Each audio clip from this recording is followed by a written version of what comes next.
It was Yom HaShoah in 1952. It was the Yiddish Volksschule in Johannesburg, in South Africa. A big, dark room. 10-year-old Freda, my mother, made a choice to do the painful job of lighting the candle in memory of the Jews that were brutally murdered in the Shoah. She felt she had to light those candles for the memory of her family that she had never known. She knew she had to do this very important job.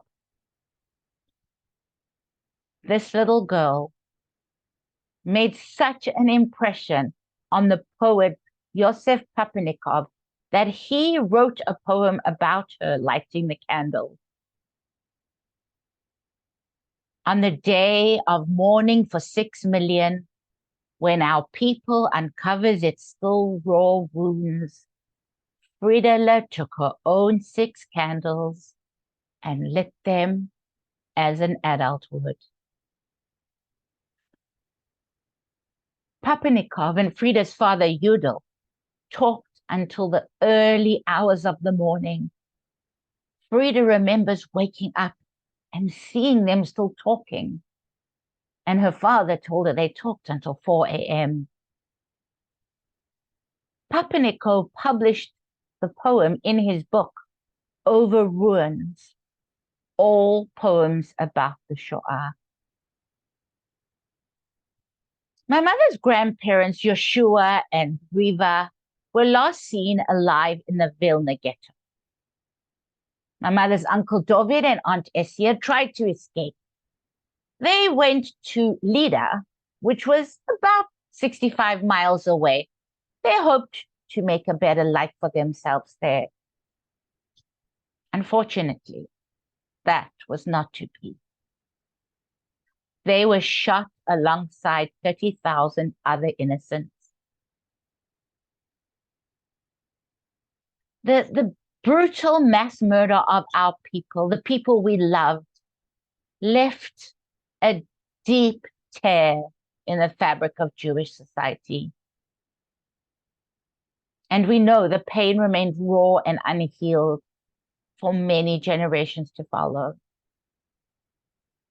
My grandfather and grandmother decided to name their daughter, who was born in 1942, Freda, peace in Yiddish. And their hope was that peace would come soon.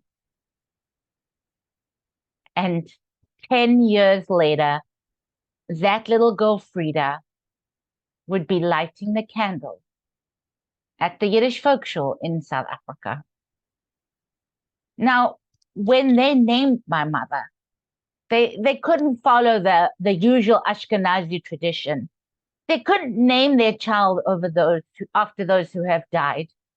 They had no idea at this point who had lived and died, because she was born in 1942. And the magnitude of the genocide had not yet become apparent. And after the war, it was discovered that her name, Freda, had very special significance. Her name spelled out the names of my grandfather's family, everyone who had been lost. Familia Riva, Yoshua, David, Essia, Freda. Even at 10 years old, my mother had felt the torment of her parents' memories. She grew up living in a society filled with post-traumatic stress disorder and also a lot of survivor guilt. I felt that searing pain through my Boba Chava and through her daughter Freda, my mother. We will never, ever forget.